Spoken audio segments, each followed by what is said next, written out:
Good morning everyone, welcome back to our channel, welcome to a new blog. অনেক দিন বাদে ভোরবেলা উঠে রেডি হয়ে গেছি, ফুল কমপ্লিট রেডি। এখন যাবো হচ্ছে অফিসের একটা কনফারেন্স মিটিং রয়েছে, সেইগুলোর জন্য যাব। 2 দিন চলবে এটা। তো এখন যাব ডাইরেক্ট নোভ হোটেলে। আর সকাল সকাল উঠতে হয়েছে আমার জন্য সন্তানেকেও। It's a good habit by the way. আমাদের কি হয়েছে কি জানি, সকাল মানে ঘুমিয়ে আসছিল না বেসিক্যালি। ও কিছু এরকম অনেক দিনই হয়। কালকে আমারও কি অ্যাকচুয়ালি আমার সাথে অলওয়েজ হয়, কোথাও যাওয়ার থাকলে তার আগে, হ্যাঁ সকাল সকাল কোথাও ওঠার থাকলে আগের দিন দুরাতে ঘুম আসতেই চায় না। তাছাড়া কালকে খাওয়া দাওয়াটা একটু উল্টোপাল্টা হয়েছে, তো ওই জন্য 2টা অবধি ঘুমানো হয়নি দুজনেরই। তারপরে আস্তে আস্তে মনে হয় তুমি 2-3 ঘন্টা ঘুমিয়ে, বেশি ঘুমাতে পারিনি। এনিওয়ে সকাল বাজে এখন 6:45 আর আমাকে 8টার মধ্যে পৌঁছাতে হবে। তো বেশি লেট না করে চলো লেটস স্টার্ট দ্য চলো let's start the day and let's start the journey. All set to go. জার্নিটা তো স্টার্ট করে দিয়েছি। এখন অনেকটা ড্রাইভ করে যেতে হবে, অলমোস্ট 1 ঘন্টার উপরে। আর জানি না জ্যাম ট্যাম পাবো কিনা। আশা করছি সকালবেলা এত সকালে জ্যাম পাবো না। কল্যাণী হাইওয়ে পুরো ফাঁকা, সুন্দর 70-80-তে আরামসে যেতে পারছি। এটাই বেস্ট লাগছে। সকালবেলা জার্নিটা কিন্তু এমনি মজাদার হয়, রাস্তা ফাঁকা থাকে, আরামসে যাওয়া যায়। এটা হচ্ছে Birati 6 number gate railway crossing. Basically Kalyani expressway থেকে এয়ারপোর্টের রোডটায় ঢুকছি, তো বিরাটি 6 নম্বর গেটের সামনে দাঁড়িয়ে পড়েছি। আর আমার মাইলেজ দিচ্ছে এখন 15.9। অ্যামেজিং। গাড়িটা এখানে পার্ক করে দিলাম আর যাচ্ছি এখন নোভ হোটেলের এন্ট্রান্সে। ইভেন্ট আইডি দেখিয়ে রেজিস্ট্রেশন করতে হবে, তারপর ভেতরে যাব। চলো ফাইনালি চলে এসেছি নোভ হোটেলে। বাই দ্য ওয়ে এটা আমার ফার্স্ট টাইম নোভ হোটেলে। এর আগে একবার এসেছিলাম, মানে আসিনি আমি। বাফেট ডিনার ছিল বা বাফেট লাঞ্চ ছিল, টিম লাঞ্চ ছিল, তো তখন আসতে পারিনি কারণ তখন সামথিং শরীর টরীর খারাপ ছিল, যার জন্য আসা হয়নি। First time.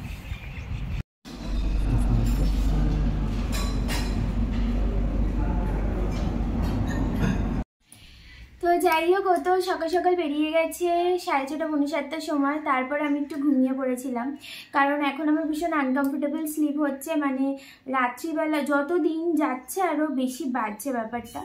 ফ্র্যাঙ্কলি স্পিকিং আমার মনে হচ্ছে পেটে চাপ পড়ে যাচ্ছে না তো, আর মানে একবার এপাশ ওপাশ চিত হয়ে তো শুতে পারছি না।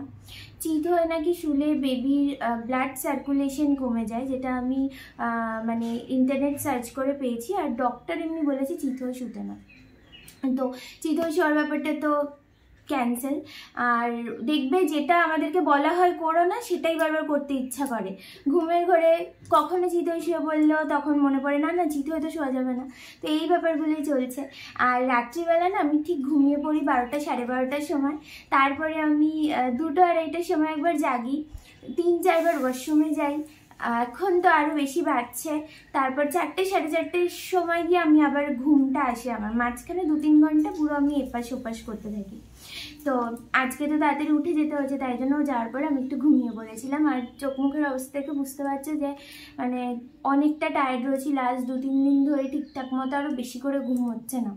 তো তোমাদের সাথে যে জিনিসটা শেয়ার করবো বলে এসেছি, সেটা হচ্ছে লাস্ট 14 ফেব্রুয়ারিতে আমাদের ছিল, মানে ভ্যালেন্টাইন্স ডের দিন আমাদের ছিল হচ্ছে 3rd ম্যারেজ অ্যানিভার্সারি।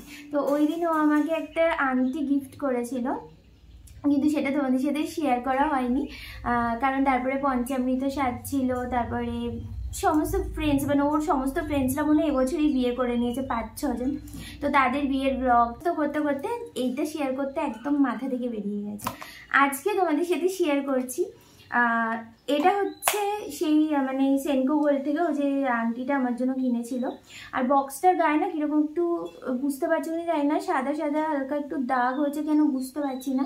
আমার সমস্ত মানে ম্যাক্সিমাম ওই সেনকো থেকে জুয়েলারি আর বক্সগুলো লাল লাল, গায়ে এরকম একটা হালকা সাদা সাদা দাগ হচ্ছে। এটা আমি নোটিস করছি, অন্যান্য বক্সেও হচ্ছে। তো যাই হোক, আংটিটা তোমাদের সাথে শেয়ার করি। তো এটা হচ্ছে রিংটা।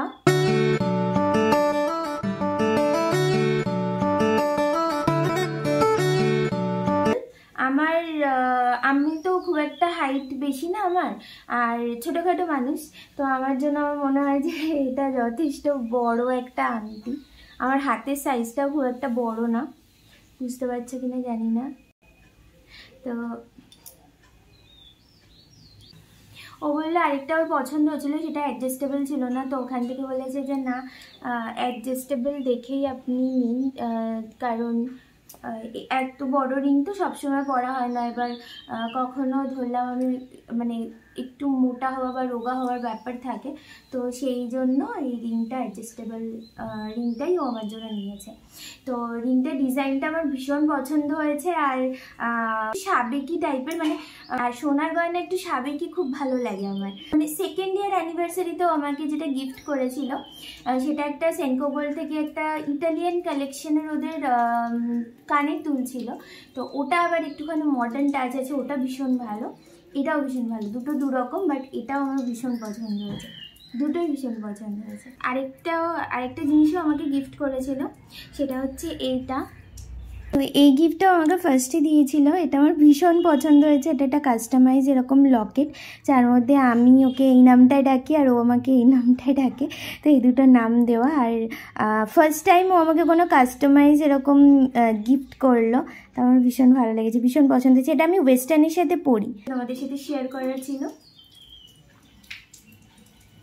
আমি জুডিওতে গিয়েছিলাম, তো জুডিওতে গিয়ে দুটো ড্রেস আমি কিনেছি, সেগুলো তোমাদের সাথে একটু শেয়ার করব। আমি দুটো ওয়েস্টার্ন কিনেছি, একটা হচ্ছে এইরকম, কালারটা ভীষণ সুন্দর, এটা হচ্ছে স্লিভটা একটু পাফ স্লিভ টাইপের, আর এরকম হাইটটা একটু শর্ট, আর এখান থেকে এরকম রয়েছে, তো একটু মানে হাঁটু অবধি হচ্ছে আমার, মানে কোনো বাটামে কিছু ছাড়াই পরতে হবে, মানে পরলেই তবে এটা মানাবে, কারণ নাহলে এটা স্টাইলটা নষ্ট হয়ে যাবে, বাট স্টিল যেখানে যেরকম দরকার সেখানে সেরকমভাবেই অবশ্যই পরবো। আর আরেকটা জিনিস নিয়েছি যেটা আমার ভীষণই পছন্দ হয়েছে, এটা হচ্ছে প্যান্টটা, যেরকম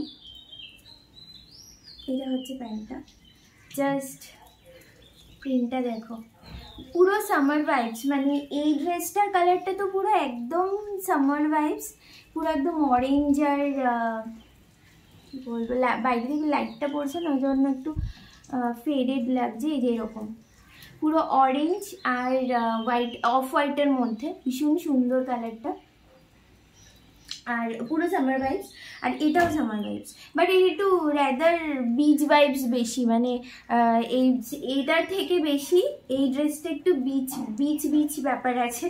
তো আর এই যে এরকম হচ্ছে ড্রেসটা, মানে জাস্ট আমি তোমাদের সাথে, অবভিয়াসলি তোমরা জানো, আমি জাস্ট তোমাদের সাথে শেয়ার করছি। তো এরকম হচ্ছে ব্যাপারটা, এখান থেকে টাই করতে হবে। আমার ড্রেসটার ওভারঅল স্ট্রাকচারটা বোঝানোর জন্য বলছি, তো এই হচ্ছে ব্যাপার। তো অবভিয়াসলি এটা একটু বিচের দিকে পরলেই ভালো লাগবে। আমি এটা ভীষণ আমার পছন্দ হয়েছিল, এটা নিয়ে নিয়েছি। আর একটা হোয়াইট ড্রেসও পছন্দ হয়েছিল, আমি একটা রিলসও বানিয়েছিলাম জুডিওতে কালেকশনের উপরে, যেটা এখন আমার এডিট করা হয়নি। আর সকালবেলা থেকে আমি ওই ভাত করলাম, আর তোমার সকালবেলা ওই আখরোট আমন্ড যেগুলো এখন খেতে হয়, তারপরে একদিন তোমাদের সাথে মানে আমার সেকেন্ড ট্রাইমেস্টারের রুটিনটা শেয়ার করবো। ফার্স্ট ট্রাইমেস্টারের রুটিনটা একটা মিথ, মানে ওটা কোনো রুটিন ছিল না ওটা, কিন্তু সেকেন্ড ট্রাইমেস্টার থেকে স্টেবল হয় সবাই, তো এখন একটু খেতে পারছি, তো এখন তোমাদের সাথে রুটিনটা অবভিয়াসলি শেয়ার করবো। ফোন এসছে। আর সকালবেলা আমি এরপর আমি ভাত বসালাম, ভাত করলাম, আর কাতলা মাছ রান্না করেছি। তো আমার জন্য অল্প করেই করেছি, 2 পিস করেছি, আমি 1 পিস খাবো। ক্যান্ডি আমি 1.5 পিস হয়তো খাবো, ক্যান্ডিকে 1/2 পিস দেবো। ক্যান্ডির জন্য আলাদা করে আবার একটু ট্যাংরা মাছও রয়েছে। একটু পেন্টিং করবো, এই হচ্ছে আমার সারাদিন। একটু মুভি দেখবো, এডিটিং করবো, ব্লা ব্লা ব্লা। ডিনার করে 10টায়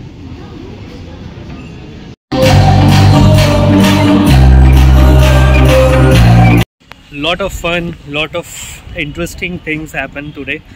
মানে এত কিছু হয়েছে, মজা এসছে, বাট প্রচণ্ড টায়ার্ড। ডোন্ট নো কী করে এতটা ড্রাইভ করে ব্যাক করব। পেট ভরে খাওয়া দাওয়া করেছি, ডিনার করেছি। অ্যাকচুয়ালি পরপর খাওয়া দাওয়াই চলছিল, স্ন্যাক্স, ডিনার এইসবই চললো। আর অনেক ইভেন্ট হয়েছে, মজা হয়েছে, ফান ইভেন্ট হয়েছে। তো এখন বাড়ি যাই। বাজে এখন 8:07। নোভোটেলকে টাটা বলে এখন এগিয়ে যাব বাড়ির উদ্দেশ্যে। তাড়াতাড়ি বেরিয়ে কোনো লাভ হলো না, সেই এয়ারপোর্টের জ্যামটা খেতেই হলো। তুমি না ডিনার করে বসেছিলে এতক্ষণ? So sweet. আচ্ছা খেয়ে নাও। সরি, তাড়াহুড়ো করে বেরিয়েছি তো ওই জন্য ভুলে গেছি। আচ্ছা চলো, ফাইনালি বাজে ঘড়িতে 10টা বাজতে 10, বাড়ি পৌঁছালাম।